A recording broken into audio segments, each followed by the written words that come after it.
নমস্কার, আমার চ্যানেলে সবাইকে স্বাগত। তো সকালে প্রথম কাজ তো ছাদে উঠে ফুল তোলা। তো ফুলগুলো তুলে নিই সব।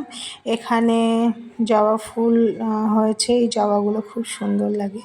তো ফুলগুলো তোলার পরে নিচে গিয়ে রান্নাবান্না কমপ্লিট করতে হবে, কারণ সকালে ব্যস্ততার মধ্যেই জীবনটা কাটে। সকালটা ভীষণ ব্যস্ত জীবন। এখানে টাইম ফুলগুলো খুব সুন্দর ফুটেছে। চলো, নিচে এসে তো আমি রান্নাবান্না অলরেডি শুরু করে দিয়েছি। এখানে ইলিশ মাছ রান্না করছি আলু আর কচু দিয়ে, সর্ষে বাটা, জিরে আদা বাটা দিয়ে, কাঁচা লঙ্কা দিয়ে। তো এখানে রান্নাটা করছি। আর এইটুকু ভিডিওর মাধ্যমে তো সব কিছু দেখানো যায় না, মানে কি রান্না। সকালে আরও রান্না হয়েছে, ডাল হয়েছে, এই যে আমার মাছের তরকারিও হয়ে গেছে, আবার লাল শাক ভাজছি, ডাল রান্না করেছি, আলু ভাজা করেছি, সকালে বাচ্চার জন্য টিফিন করেছি।